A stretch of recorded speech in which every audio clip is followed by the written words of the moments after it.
Olá, sou Vitor Caliuccia Vitarese e bem-vindo à primeira parte da minha palestra sobre a reprodução dos betas, onde tentarei abordar o tema com informações práticas e objetivas.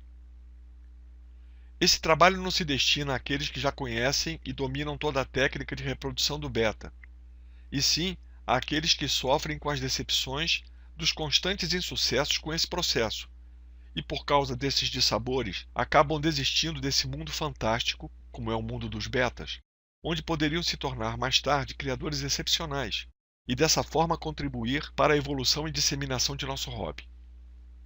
Portanto, se você que conhece discordar de algum procedimento descrito em quaisquer das etapas, continue a fazer da maneira que sempre fez, embora todas as etapas aqui descritas procedam, haja vista executo-as há mais de 50 anos, e como alertei no início, é um trabalho que simplificará as etapas de quem nada sabe, ou pensa não saber, e continua tendo os seus insucessos. Dito isto, iniciamos mostrando uma sugestão de tamanho de aquário, para possibilitar o acasalamento propriamente dito, bem como poder abrigar os filhotes até o segundo mês de vida, sem prejudicar o seu crescimento por falta de espaço útil. Um aquário com comprimento na faixa de 35 a 45 centímetros e com uns 20 centímetros de largura é uma boa sugestão. Deve-se colocar água limpa e devidamente sem cloro até que seja atingida a altura de uns 8 centímetros mais ou menos. Coloque uma planta flutuante em um canto do aquário para que o macho construa o seu ninho sob as folhas dela. Isso é uma atitude natural dele, pois é o que ele faz na natureza. Porém, essa planta deve ser de origem confiável para não introduzir doenças nesse novo ambiente. Por causa disso, muitos criadores preferem colocar um pedaço de isopor flutuando no lugar da planta. Continuando. Introduzimos agora um cilindro de plástico vazado, tanto no fundo quanto na boca, e apoiamos em um canto do aquário, diametralmente oposto daquele onde se colocou a planta, ou o pedaço de isopor flutuando. Esse cilindro plástico deve ser obtido de garrafas de refrigerante ou mesmo copos grandes, desses onde são servidos sucos em algumas lanchonetes ou em lojas de fast food. Voltemos ao nosso aquário. Estamos com o nosso casal preparado e, claro, devemos ter a água do aquário de reprodução em condições semelhantes às das águas onde estão os betas que serão juntados no aquário, no que diz respeito à temperatura e pH. Vamos nos aprofundar um pouco mais nesses detalhes. Vamos calcular o volume de água de nosso aquário. Temos o comprimento, a largura e a altura da lâmina d'água. Atenção, não é a altura do aquário, e sim a altura da lâmina d'água. A regrinha é a seguinte: para cada litro de água, devemos ter 1 watt no aquecedor ou conjunto de aquecedores. Então vamos calcular o volume de água nesse aquário. Ele é igual ao comprimento C do aquário, vezes a largura L do aquário, vezes a altura H da lâmina d'água.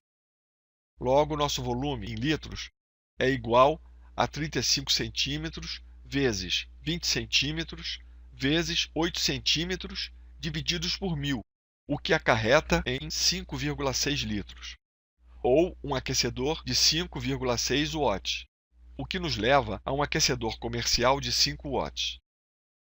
Mas não podemos nos esquecer que esse nosso aquário de reprodução está em um ambiente com as mais diversas temperaturas e luminosidades. Portanto, há a necessidade de se testar que valor de aquecedor garantirá o range de temperatura na faixa de 25 a 28 graus Celsius, tanto de dia quanto de noite. Logo, antes de se pensar em colocar o casal no aquário, vamos ver essas condições ambientais onde nosso aquário de reprodução está situado e ver que cuidados e preocupações devemos ter com o aquecedor e a iluminação. Comecemos pela temperatura ambiente. Podemos ter um ambiente externo frio ou um ambiente externo quente. Esse último mais propício para se cruzar e criar o beta. Lembre-se que devemos ter a água do aquário na faixa de 25 a 28 graus Celsius. Se o ambiente for frio, qual seria o valor do aquecedor? 10 watts? 15 watts? 20 watts? E se o ambiente for quente, não usaríamos aquecedor? Ou usaríamos um aquecedor de 2 watts ou mesmo um aquecedor de 5 watts? Portanto, a princípio, não sabemos realmente qual seria o valor do aquecedor. Temos que testar. Vamos comentar agora sobre a quantidade de luz incidente sobre o aquário. Sabemos que o beta não gosta de muita luz sobre ele. Isso não quer dizer que ele goste de escuro, de nenhuma luz. Não é isso, ok? Devemos sempre buscar o caminho do meio sem exageros e raciocinando sempre. Ele prefere a luminosidade indireta sobre ele. Dessa forma, a luz do Sol nunca deve incidir contínua e diretamente sobre o aquário de reprodução. Particularmente, utilizo a luminosidade ambiente, aquela que penetra pela janela e ilumina o aposento. Mas há ambientes onde tal condição não ocorre e há a necessidade de se colocar uma luminária sobre o aquário durante o dia com uma luz de 20 watts, mais ou menos, pois à noite o casal necessita dormir e, portanto, devemos desligar a luminária e só religá-la no dia seguinte. Voltemos ao nosso aquário e ao nosso casal. É hora de juntá-los e ficar observando se algum deles vai ficar belicoso, ou os dois. Enquanto o casal estiver solto se estudando, devemos ficar de olho observando a movimentação. O macho inicia o ritual de namoro se exibindo para a fêmea, rodeando-a, dando pequenos encontrões nela. De repente, começa a correr atrás dela e faz menção de abocanhá-la, tentando mostrar que quem manda é ele. Essas tentativas de abocanhamento são normais dentro da ritualística de namoro dos betas, e acredite, essas bocadas não atingem a fêmea, embora às vezes alguns machos se empolgam e realmente podem atingir a fêmea. Por outro lado, há machos que são agressivos por natureza, e há fêmeas também, não se engane. Mais do que o normal, vamos assim dizer. E nesses casos, o macho necessitará de mais tempo para se acostumar com a fêmea e vice-versa, e realmente precisa ser supervisionado. Nesse tipo de casuística, volte a proteção ao redor da fêmea e arraste calmamente todo o conjunto novamente para o canto diametralmente oposto àquele onde está a planta flutuante ou o pedaço de isopor, não se esquecendo de deixar sempre um espaço entre a proteção e as paredes do aquário, de tal modo que o macho possa circular livremente ao redor dela. E espere mais um pouco. Uma informação que poderá balizá-lo se a interação do casal está caminhando bem é a seguinte: quando a fêmea aceita o macho, ela exibe no corpo barras verticais com a cor existente em tonalidades diferentes. Isso vale para as fêmeas escuras, pois aquelas claras, como essa fêmea camboja, não exibem essas listras verticais. Continuando, isso não quer dizer que devemos deixá-la ao alcance dele só porque ela o aceitou. O processo de acasalamento envolve os dois parceiros. Ele tem todo o ritual próprio para seguir, antes de também aceitá-la como parceira, e que envolve desde o respeito dela pelo limite de acesso ao território determinado por ele, e que só ele sabe, até a iniciação da construção do ninho de bolhas. Depois disso, diversas vezes, ele vai até ela como se a chamasse e corre de volta na direção do ninho num indo e vindo repetitivo, interrompendo esse processo de tempos em tempos para continuar a construir e ou aumentar o ninho. E os machos tendem a seguir esse ritual um pouco mais demorado. Outra coisa, não fique toda hora mexendo no aquário, circulando em volta do mesmo. Deixe-os sossegados para namorar, mesmo com ela presa dentro da proteção cilíndrica transparente. Aliás, uma boa dica é instalar o aquário afastado da movimentação de pessoas e animais. Beta gosta de sossego. Outro fator que é muito discutido entre os criadores é se devemos alimentar o casal durante o tempo em que fica junto, no processo de namoro e acasalamento, ou mesmo o macho durante o tempo em que fica sozinho cuidando da ninhada. Nesses meus mais de 50 anos lidando com beta, sempre alimentei o casal e também mais tarde o macho enquanto cuidava da ninhada.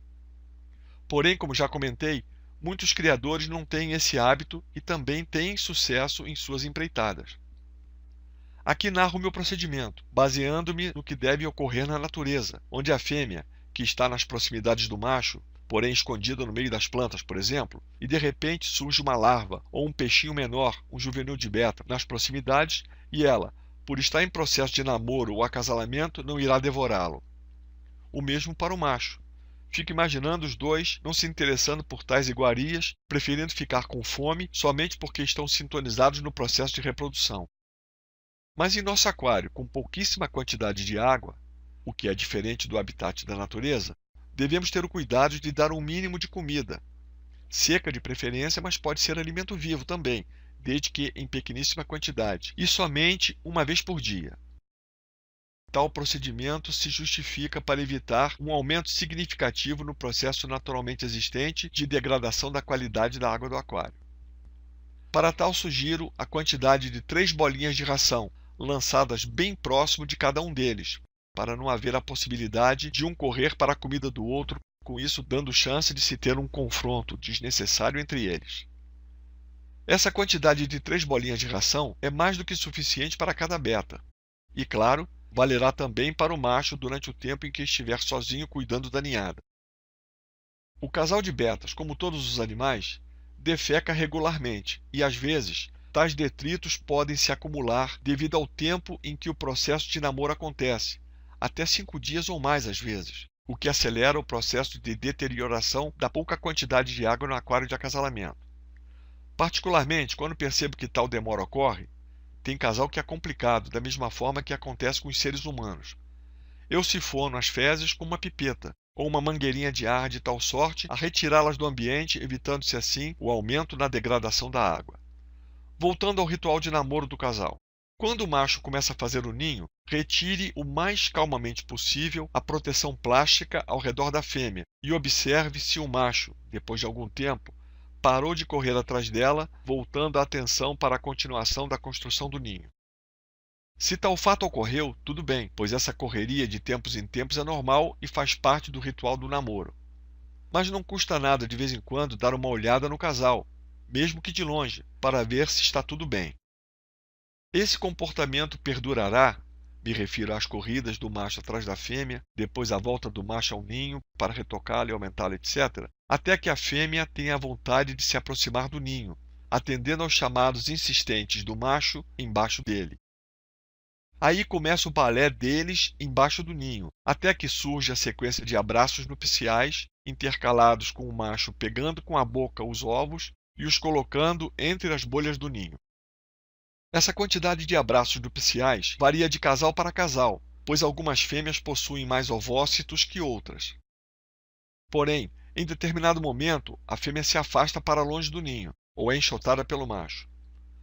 Alguns machos ainda tentarão chamá-la para continuar os enlaces, enquanto outros se esquecerão aparentemente dela, e se ocuparão exclusivamente em cuidar da manutenção do ninho e dos ovos em si.